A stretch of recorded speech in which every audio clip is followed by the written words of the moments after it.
Good morning. Good morning to you, Lori. How are you?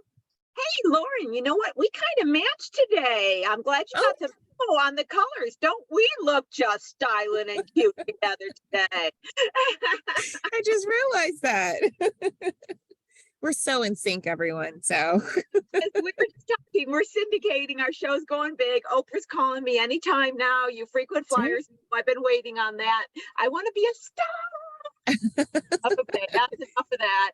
So, Lauren, almost time for the kids on vacation, right? oh, yeah, a couple of more weeks. I think it's like a 3-week countdown.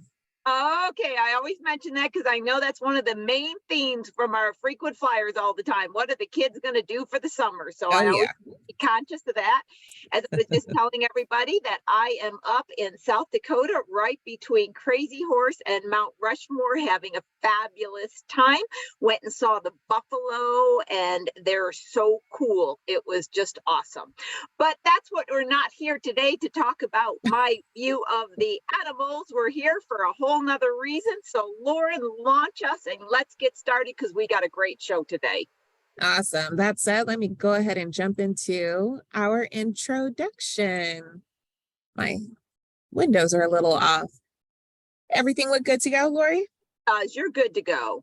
Okay, perfect.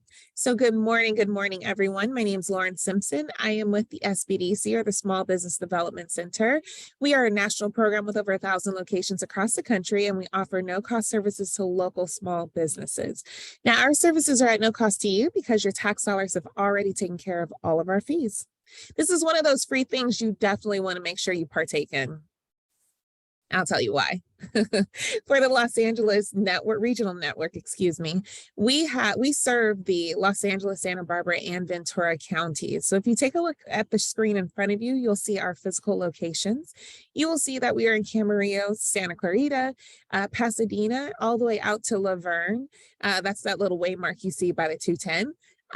All throughout Los Angeles. Then we're also throughout the South Bay down into Long Beach. So if you are in any of those counties, again, Los Angeles, Santa Barbara, and Ventura, be sure you get in contact with us. Here's why. So we offer no cost business advising. And so you're able to meet one-on-one with one of our business advisors. Currently, we are doing one-on-ones with via Zoom or a phone call, but with everything continuing to open up, we will probably be in person at some point soon. Now, you'll want to do so or set up one of those meetings because you're able to sit, again, one-on-one with an expert in whatever field it might be that you're looking for. So if you're just starting and you're looking to create a business plan, we have someone for you, or someone's, several people for you. If you are looking to get your finances in order and get, set up, and even if you're not necessarily ready to take on like a full platform, let's say like a full paid subscription, we have our guru of all numbers who can get you started with an easy Excel sheet that she walks you through. So you'll want to make sure you get a meeting with Lori. If you are looking for marketing assistance, we've got that. And if you're looking to go from being a handyman to construction, we have someone specifically for that as well. We also offer virtual trainings. And so our virtual trainings are comprehensive workshops that help you to begin your business, grow your business, or adapt your business. Be sure to get in contact with us today. You can reach us by phone, 866-588-7232. Or you can go online, smallbizla.org/new client. Now, if you've reached us and you are outside of our service area, so you are outside of the Los Angeles, Santa Barbara, or Ventura counties, please be sure to go to americassbdc.org/find-your-SBDC. Now, quick housekeeping, and then I'll give it over to Lori. Please be sure to put all questions into the Q&A. Again, questions in the Q&A to ensure that Lori's able to see them and get you some answers. And then check the chat for some really useful links and information that Lori would like to share with you. With that, Lori, I am excited for today's show. I'm going to go ahead and give you the reins. Excellent. Well, and Lauren, you mentioned Excel. I tend to believe that all world problems can be solved with an Excel spreadsheet. Now, I know that's probably not true, but that's what I believe. Okay. So far, it's worked for me in every capacity. Welcome again to the show. I started last week Mythbusters. So I got my Mythbuster for this week. Here is my Mythbuster. The first step to beginning in business is to open an LLC. Okay, I tell you that as a little bit of a joke, What I'm seeing, guys, is people are perceiving that that is the first step. I got an idea, I'm going to open an LLC. In fact, my newest joke, because you know me, I always got to laugh and make jokes, but I say being in or having an LLC is like the Gucci bag of LA now. Oh, I have an LLC. So here's what I want to communicate. And like I said, these Mythbusters, I only talk about a little bit just to give you some insight. You need more information, you contact me. Lauren will give you the way to get in touch with me. Or you can even say, hey, Lauren, have Lori talk about this in more detail. So with the opening of an LLC, it's become very simple over the years. And therefore, a lot of people are able to do it. And they perceive that that is the best thing, but that's not necessarily so. In many cases, it makes a lot more sense to first start out operating as a sole prop until you kind of see where it's going. It's kind of like this, guys. If I said to you, this is totally made up, guys, so it's totally made up, but I'm going to go on online dating, and I think before I meet them, I'm going to marry them. You're going to go, well, no, why don't you at least meet them? And then I meet them, I go, well, I'm going to marry them now. And you go, why don't you just date a little bit? Okay, forming an LLC can be the exact same thing. Now, we all know there's reasons that you might have gotten married a little sooner before you knew them really well. And for the same reason, there's reasons to get an LLC. And it has to do with if your company really has enough risk that you need to mitigate it immediately. But I see people opening up a marketing company and suddenly they're forming an LLC. Now, people may not like your marketing plan, but I don't see people that have marketing companies getting sued every day. Okay. The other thing that people believe is that they're opening an LLC for a tax advantage, and there is no tax advantage as opening an LLC. You are taxed the same as a sole prop. Now, the good thing about this topic is if you do want to know more about it, I got a webinar coming up tomorrow, actually. Now that I think about it, it's coming up tomorrow, where I'm going to talk about legal structures as well as the tax advantages. So in summary, I want you to understand that if you're opening an LLC, you want to really make sure there's a good reason to do so. There is no reason to get involved with the government paperwork, have the $800 franchise tax fee, the $25 fee every other year, even though they don't amount to a whole lot. It's still something you want to be aware of. And by the way, and I'm going to say, hey, anybody want to put something in a chat and guess real quick? And I don't know the exact number because it's been some time since I looked at this number, but what percentage do you believe of the companies that are operating in the United States,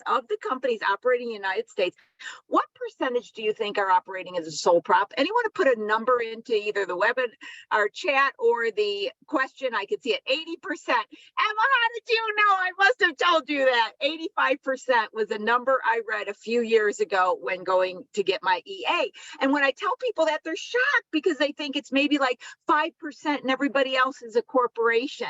So it's literally, Emma, you get the star. That's why you're coming back on the show, Emma. About 85% or so more companies are operating as a sole prop in the United States. So get it out of your head. Just being in business means I need to have an LLC. And I'm not saying it may not be so, but get some more facts behind you before you make that decision.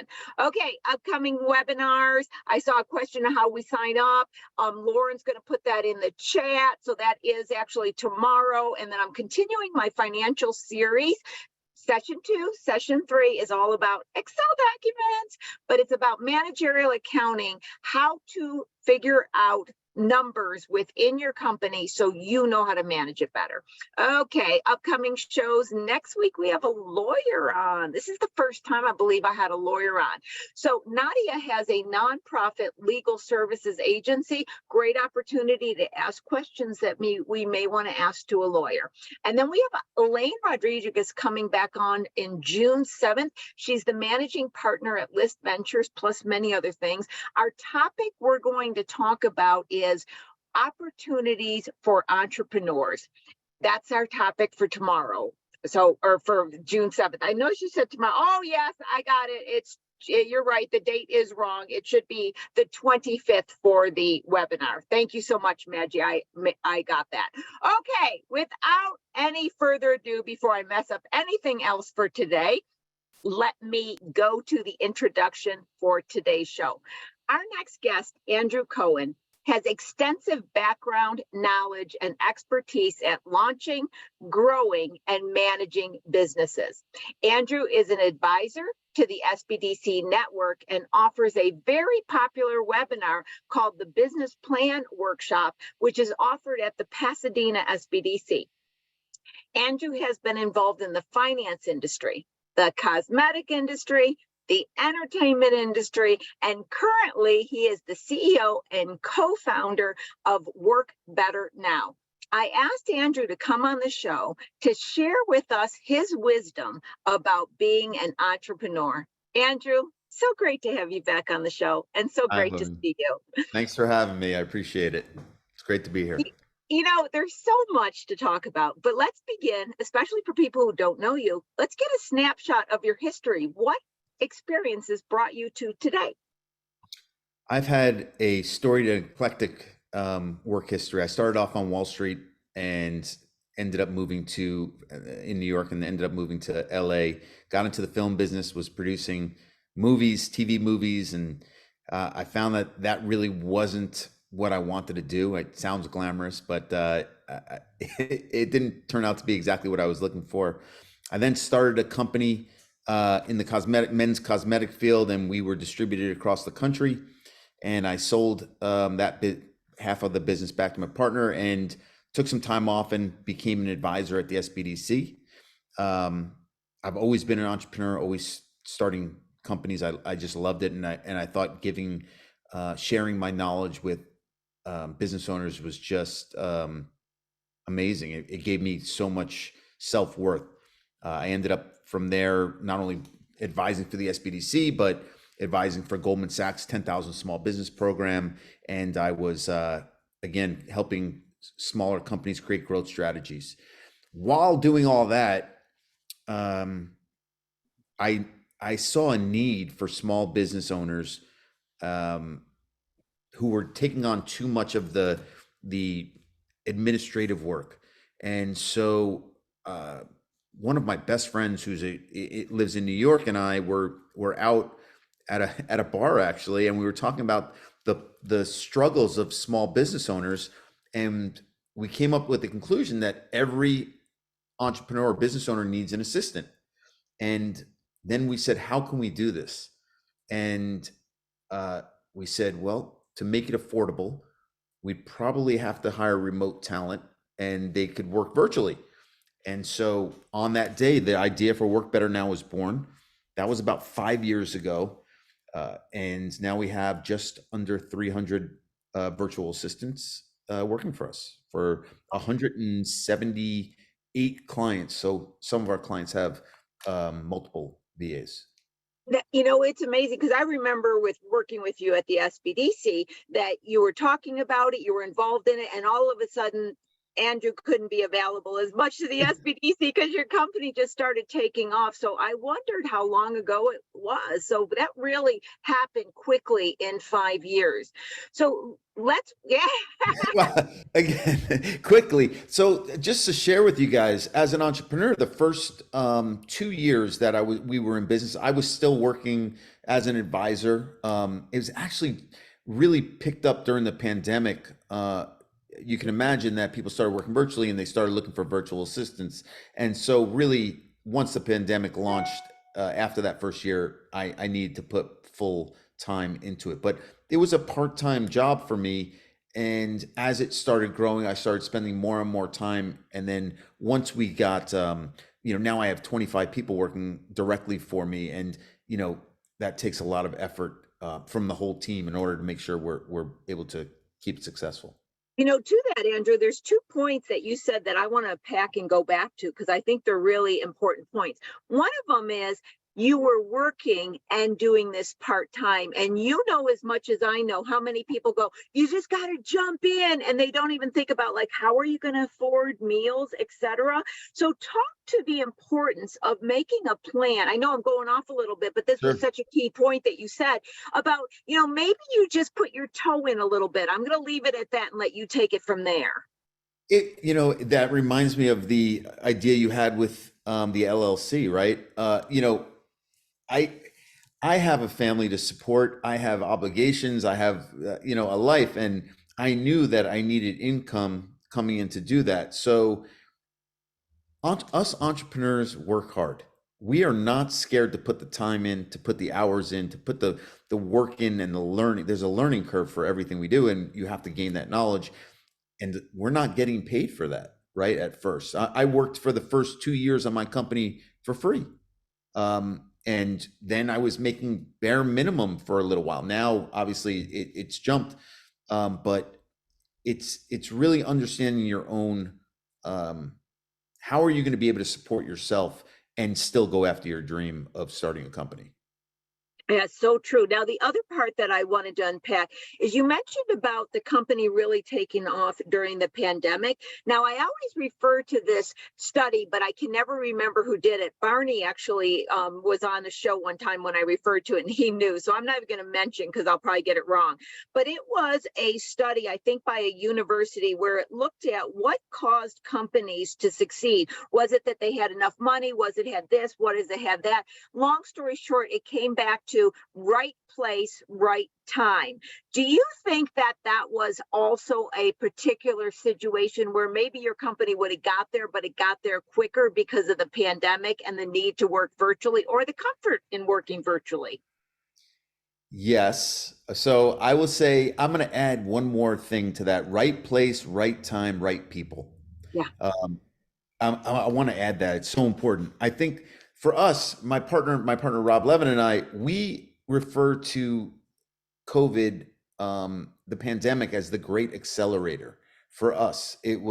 We knew we were onto something before the pandemic, but then that pandemic just doused gasoline on our company because people were no longer thinking.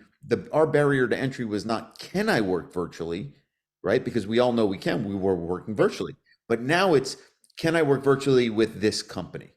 And Mhm. so our sales approach changed, our barrier to entry changed.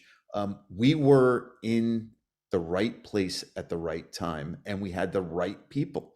And so that combination enabled us to take advantage of this economic landscape um, where we just, companies couldn't afford to keep all of their people on locally, or they couldn't find the talent to work locally. And they took advantage of our company, which we outsourced from Latin America and the Caribbean. And the reason too I mention it, Andrew, is I want to take a little bit of an emotional side to it on the contrarian. And I know you being an advisor at the SBDC, you're going to understand what I'm saying. Many companies, independent of the pandemic and due to the pandemic, they can't continue.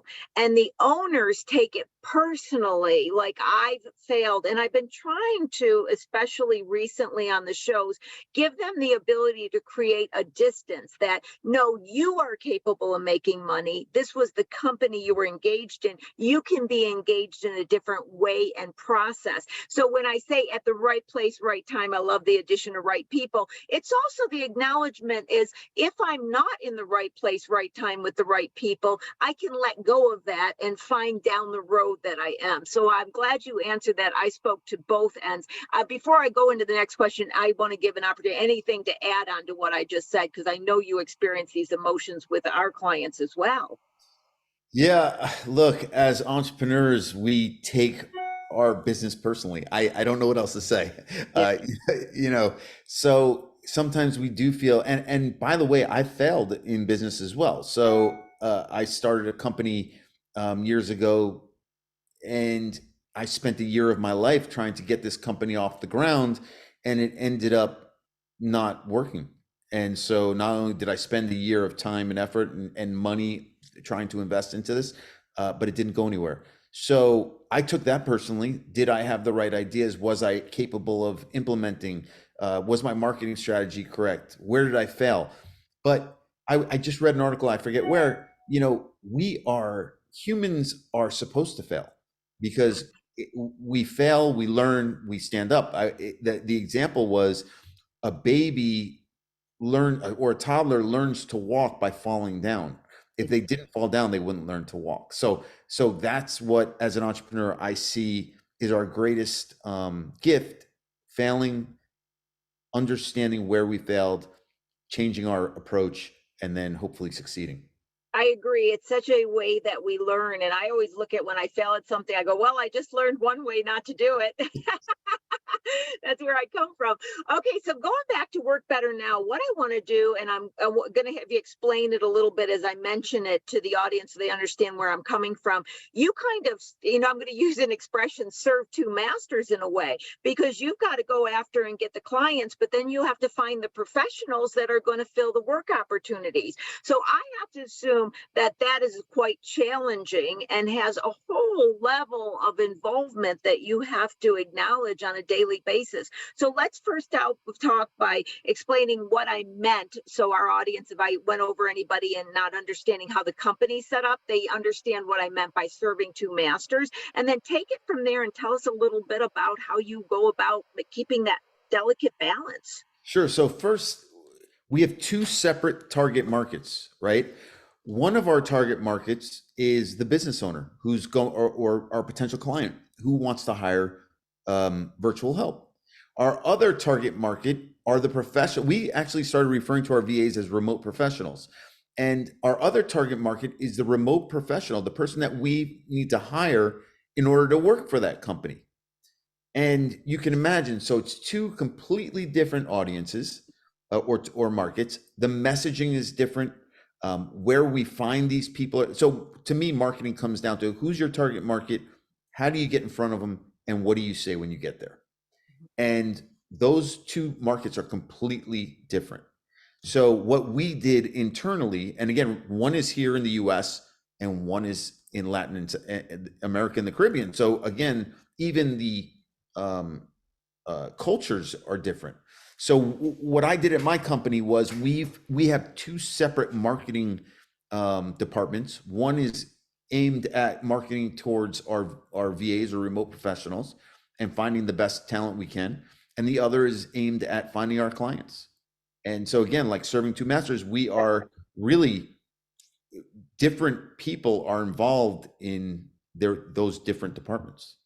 Andrew, a lot of times I have clients that have business models, people starting up through the SBDC, and in some way they're combining two, whatever that combining is, but they're just doing exactly what you're talking about. And they fail to notice the need to aggressively market to their support people, whether they're doing marketing and they're bringing other people to market. They think about the client side. And I always explain to them, you have to understand the crux of your business is getting this match where when you have somebody that you're going to be, like your professional remote professionals, if you get a bunch of them and you don't have any work for them, they're going to get disinterested. And then if you get clients and you don't have any remote professionals, say no more. So you really have to have a way of somehow monitoring your almost need and demand and supply internally, not even externally, which brings us to a topic we're going to delve in a lot, and that's processes. So first, can you just take us from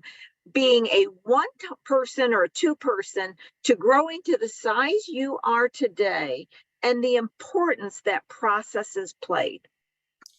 I cannot overemphasize the importance of process, and not only having a process, but writing the process down, sharing the process with someone, making sure that the process is followed.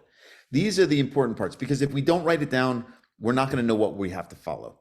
Right. I started off with myself and an assistant, Jessica, and it was just the two of us. And so we started, we were doing everything. And at that time we were growing very slowly, but we were doing everything. We were trying to find VAs. We were trying to find clients. Actually, my partner, Rob, was in charge of getting us the clients. So he was in charge of getting clients, and I was in charge of all the operations and the businesses and building all the processes. And then as we grew, we started hiring people and hiring more people and more people. But if you're not writing down specifically what we need to do, then the next person that you hire doesn't understand what that process is. They don't understand why they need to follow it. And we've also practiced extreme ownership, which is a great book I read, which is explain exactly why people are doing what they're doing, and then have them own that process. So, they can't own a process if they don't understand why they're doing it. It's like Yeah. when your kid is doing something and you say, stop it. And they say, why? And you say, because I said so. Well, what are they going to learn from that? Right. There's no learning. It's, you want to explain it. So at first we started writing down these processes, and every department we have is responsible for creating a manual for every process that's in their department. Even today, and EOS. So we follow Entrepreneurial Operating System. It's an amazing business operations system based on a book called Traction by Gino Wickman, and I highly recommend people reading it. But in this meeting that we were having today, we were identifying an issue, and then we were discussing it and then solving it. And that's actually a process for our meeting: identify an issue, discuss it, solve it. So one of the issues we were talking about was a process for salespeople letting our finance department know when a client is ready to hire. Okay. Right. So we've been using the same process for probably 2 years. We just hired another salesperson. So now there's more and more information that's going to our finance department. And it's, the larger you grow, the more you have to really streamline the process so it can grow with you. Because if it's, oh, well, I'll remember to do that, or, oh, they can handle that, and just remember, it doesn't work. The larger you get, the more everything has to be followed down to the T, where even to the fact that everyone on our team has a number that they're responsible for. And so what do I mean by that? The recruiting department is responsible for 40 new VAs a month onboarded. The success coaches, which are a liaison between our VAs and our clients, are responsible for, like, I think it's 12 outbound phone calls a week to clients and 14 VA check-ins. Everyone has a number, and there's a process to everything we do. There's a process for how they reach out to the VA. There's a process for how they reach out to the client. There's a process for what they say to them when they see them. Now, those are setting structures, and that's, I'm really into writing it down, teaching them how to do it, and then checking up and making sure it's being followed. So many good things. So I'm going to unpack a few. One of the things that I really love is talking about processes. When I was doing my turnarounds, Andrew, what I saw a lot is companies didn't record processes, and they started out where they would just verbally tell each other. Then they would get these opportunity for growth, but they were working so inefficiently internally without processes that they literally kind of hit a brick wall. And instead of expanding into that growth opportunity, they had to step back and put the processes in place. So I want to come back and just emphasize to the audience that Andrew said we started these processes day one. I know later he was speaking about departments, but it's so important to write it down from the very start, because that is a key issue. The other thing I want to talk about is that when I did turnarounds and I would go in as the CFO, the first thing I would do is sit down and ask everybody, what are you doing and why are you doing it? So you're so correct on that. And I would look and see why they're doing things. And a lot of times I could increase the profitability just by increasing the efficiencies. Something as simple as 1 million emails being sent out without a process involved. Now, one thing that I want to throw back to you to comment on, and this was something also I was reminded as you were speaking of my turnaround days, and that is the responsibility for a number. What I recognized when I was doing turnaround is giving somebody the responsibility of a number. And this goes back to my horrific sales days as a young salesperson in the quota world. You know that quota world, right, Andrew? They would just scream at you, you didn't make the quota, or they would say, you made it. Well, I always was making the quota. So they would use me as an example and belittle someone else. And so it became apparent to me, setting quotas without instructing people on the activities they have to take to meet those quotas get us nowhere. So I started managing the activities, not the quota. And I got a funny feeling you're managing a lot of the activities to get to those numbers. Can we go back and dig in a little deeper on that? Because I got the feeling there's some gems in there. So I'm going to throw it back to you. Well, sure. First of all, at my company, we're all responsible for a number. So it's not just my team. I'm responsible for a number, and my number dictates that everyone else is doing their job and hitting their quotas for me to hit my quota, right? If I'm failing in hitting my quota, one of my departments or more is not hitting their quota, and it is about holding each other accountable. The management team comes together in a meeting, and we all are responsible for a number that we need to deliver. And it's not, oh, you're doing bad. It's why didn't you hit that number, and what can we do to help you get there? That's how we approach it, right? Gotcha. So it's, we do have sales quotas. So I have a sales team, and they're responsible for these percentages of meetings and closes, and so everyone on the team is supposed to be responsible for something, and that will show us right whether they're following a process. If that process works, maybe the process isn't working, they're not hitting the quota because the process is off, and Right. if that's the case, let's change the process. Got it. Got it. Now we're going to go to a completely different topic on this, but I want to wait and get one more thing in here. You mentioned in your meetings you have, and I think I got the words right, but change it if I didn't, Andrew. You said it's identify the problem, discuss it, and create the solution. Now, I saw a lot of gems in that too, because even if it's just in one person's head, when they go from the problem to the solution without the discussion part, they start this just going round and round. And we've seen in meetings where everybody has these great meetings, they high five everybody, and I'm walking away going, wait a minute, what did we actually solve here? So I think there's an unpackable gem, whether we're talking about in your own head or in a meeting, of the 3 steps that you said. Can you go back into that one a little bit? Yes. So again, this is not mine. This is a EOS idea, and it's identify a problem, discuss that problem, and create a solution for that problem. What they say happens is that you identify a problem, everyone talks about the problem, like you were saying, and there's never a solution for it. So what we do is we identify it, we talk about it, and then we solve it. And in that solution, we create a to-do.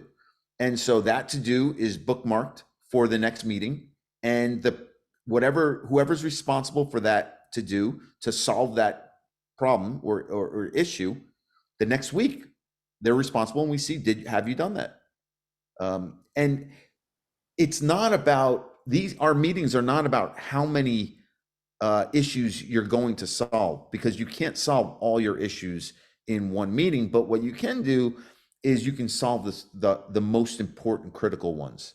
And, so you really have to obviously rank them and then go in and solve the ones that are really, really important.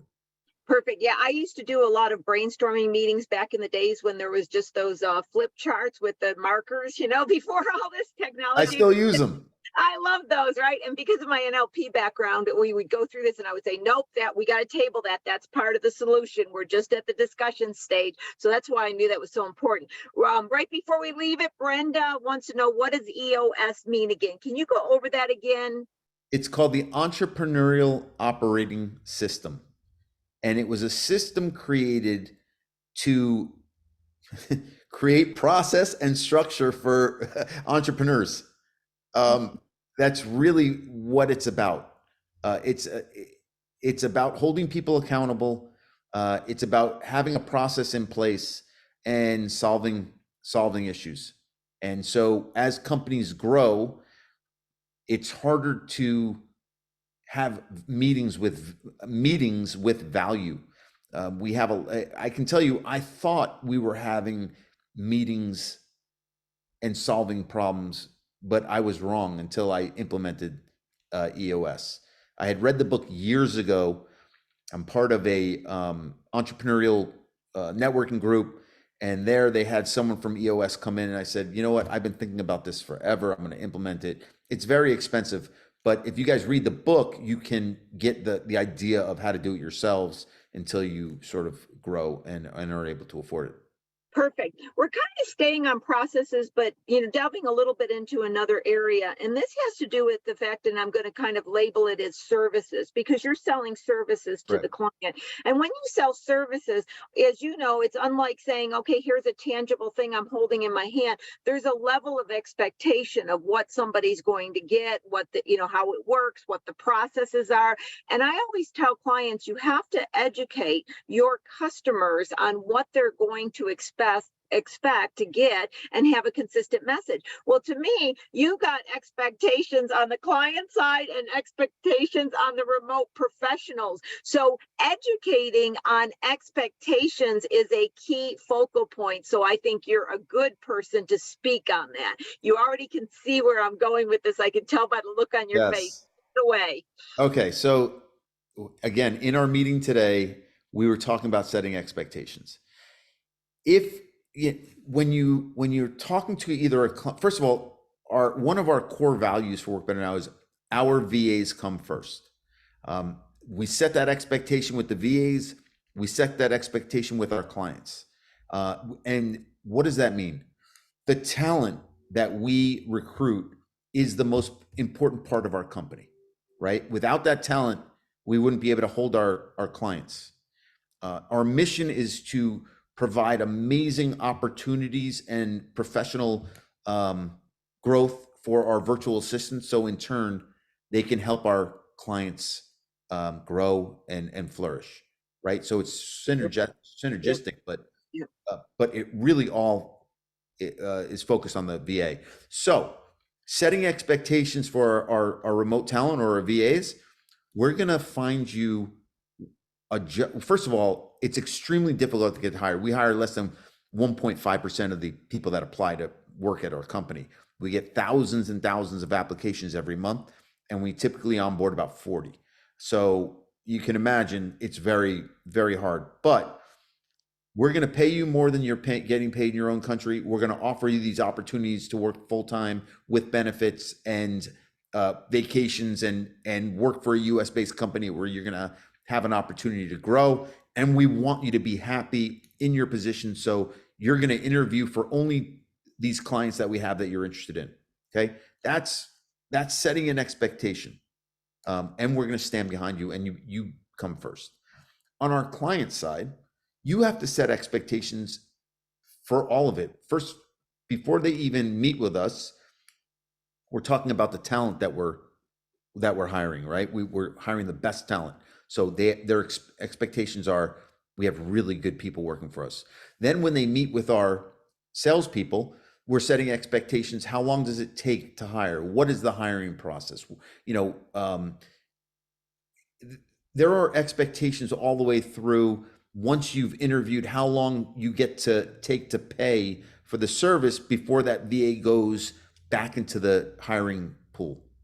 Okay. It sounds like very little things like, we hold the VA for 24 hours for you to pay. If you don't pay, that VA will go back into the pool to interview with other clients. Now, that's a throwaway line, right? But it's setting an expectation, because if we don't tell the client that they need to pay within 24 hours, they're not going to know. And then that VA goes and interviews with other people, and they say, okay, you know what? A week later, they say, you know what? We're going to hire Sergio. And you're like, oh, I'm sorry, Sergio already got hired. And they're going to say, why? Well, why didn't you let me know? Oh, we did let you know that, So I really believe setting expectations on both sides is so important. And within your company, for the people that work directly for you, you have to set expectations. What's expected of them? What's required from them? I say that we have a list of core values, and one of our core values is the pursuit of excellence. And so we all have to be doing our best. You're going to be held accountable not only by your supervisor, but by the person sitting next to you. Because if you're not doing your best, then people are going to talk. But it's not being perfect, right? We all fall down. We all learn from that. We all get up and we all grow.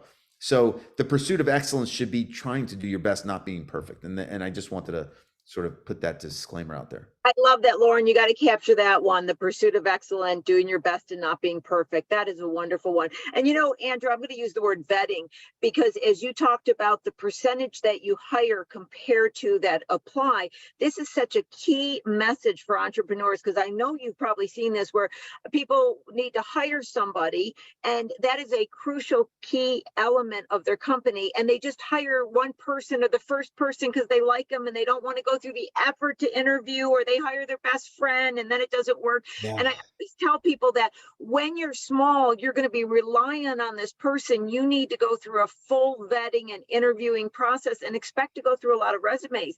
And you've probably seen it where people don't do that. And that's one of the key mistakes they make. When you're small, when you're large, I'm going to tell you our vetting process. We get an application, that application gets reviewed. If that person meets our requirements, they have they take an English test, written and verbal. If that person passes that, they go on to their first interview. If they pass the first interview, they go on to our skills test, which measures, it's a test that measures all of their competencies in the different platforms they've said they are competent in. So if you say you're competent in Google, we're going to measure that. If you say you're competent in Microsoft, we'll measure that. In QuickBooks, we'll measure that. So you get the idea. If they pass that, then they move on to their second interview. If they pass their second interview, they'll go on to we do reference checks, background checks, criminal background checks. I can't tell you guys how important reference checks are. Yeah.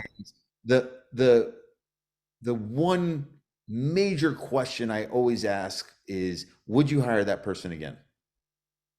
Mm-hmm. Yes, that's I mean, a very good question because that is one that puts them in a yes, no. Because one of the things that someone in the audience may not know is there's reasons that past employers don't like to say the whole story for liability reasons. So a lot of times when you're checking reference, you're not getting the truth. So when you ask that question, it kind of leads it to a yes, no answer. Would you hire? And so after they pass all of those tests, we have another interview. And this is the last interview we have. We talk about our core values. We talk about our company culture. We want to make sure they fit. They're really trying to delve into the psychology of hiring, because again, we want to create a long-term relationship between our VAs and our clients. And then if they pass that, they go into our VA Academy, which is a training program, and they have to pass the training program in order to go start interviewing with our clients. Think about that. Yeah, quite a lot. Well, Andrew, as we're getting close to the end today, with all your wisdom in mind, this is what I'm going to say to you. You ready? Andrew's going to walk up on a big hill with a lot of experience and wisdom, and he's going to turn to the world of entrepreneur and he's going to say, my friends, what I learned that I'd like to share with you now is. Take it from there.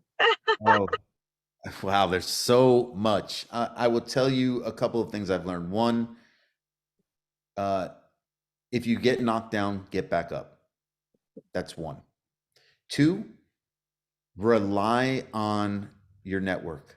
Rely on the Small Business Development Center. Rely on people that have gone through it before you to ask questions. I still am part of organizations like on the EO, Entrepreneurial Organization. I'm part of Gathering of Giants. I'm part of these other organizations where CEOs or entrepreneurs come together and meet and discuss their issues. And I really say the SBDC is an amazing environment for that. You can get one-on-one free business advising. I wish I knew about that when I was starting out in my younger days, and I could have sort of sidestepped a lot of the errors that the pitfalls and that I've gone in. So true. Now, I want to, as we're ending here, I want to mention the size clients you work with, because I want anybody in the audience to know how they may be able to utilize your services that your company offers. And I know I'm not looking at the chat, but I'm assuming Lauren already put your information into the chat. I want to make sure they can get in touch with you. So what is a typical client, and or if there is such a thing, or how can we know if your services could benefit us? We started off really focused on solopreneurs and entrepreneurs starting their own businesses, and we still fill that role quite a bit. So executive assistants, EAs.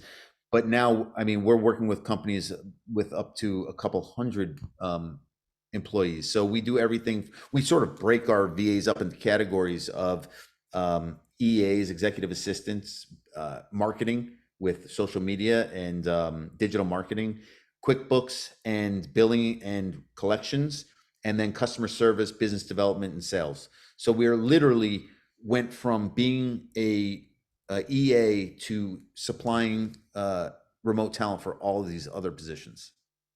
Wow, you cover a lot.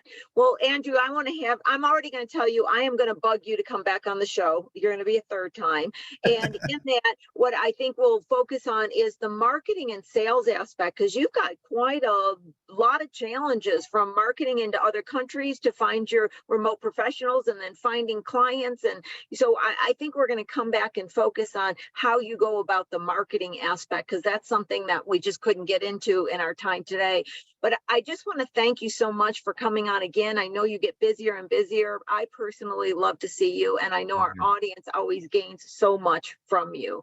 So with that, Lauren, I'm going to invite you to come back to close up our show. And I do know, Lauren, I might have gotten the wrong date on my webinar, but I think you handled it behind the scenes. You know, that's the thing, is one person said about me, they said, the thing about Lori is there's now and not now. You know, I'm always in the moment. So I'm like, oh yeah, I'm doing that. And I have to look at my calendar. And so thank you for picking up and getting everybody situated on when that webinar is. But Lauren, isn't it great having Andrew on?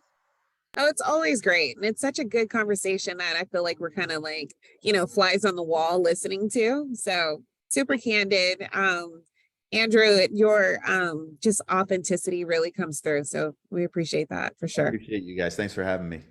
We're lucky to still have him at the SBDC. And once again, at the Pasadena SBDC, if Annie's on, I'm sure she is, she can give you more information. His business plan class is awesome. So I know you just had one, Andrew, but you'll be scheduling one in the near future. So check out that class. It's a great one. No matter where you kind of are within the company, you can benefit from that class. You don't have to be just starting or anything, right, Andrew? Nope. I mean, anything from starting up to growth strategy. That's what I thought. Yep. So do check that out. So once again, I want to thank our frequent flyers for being here. Love seeing you every week. Love seeing Emma. I saw her message right at the beginning. Emma's going to be on the show again soon, so be waiting for that. So I want to thank you, everybody. And if you are new, welcome. Hope to see you again next week. Thanks again, Andrew. And I want to say, everybody, thank you for joining in to Small Biz Talk with your host, Lori Williams. And we will see you next week. Bye, everybody. Bye. Take care, you guys. Thank you so Bye, much. All right, everyone, go ahead and direct your attention to the chat so that you can grab Andrew's information. You can also see the links to Lori's next shows. And then I dropped in the name of that book. I think you guys saw that link. I'm trying to think anything else. My email address, be sure to shoot me a note if you'd like to receive information related to Andrew's upcoming classes. If you would like to schedule a time to sit with Lori, you can reach out. We're here to assist you. Thank you so much for joining us. We will see you next week for another episode of Small Biz Talk, solutions for your small business. Take care. Bye.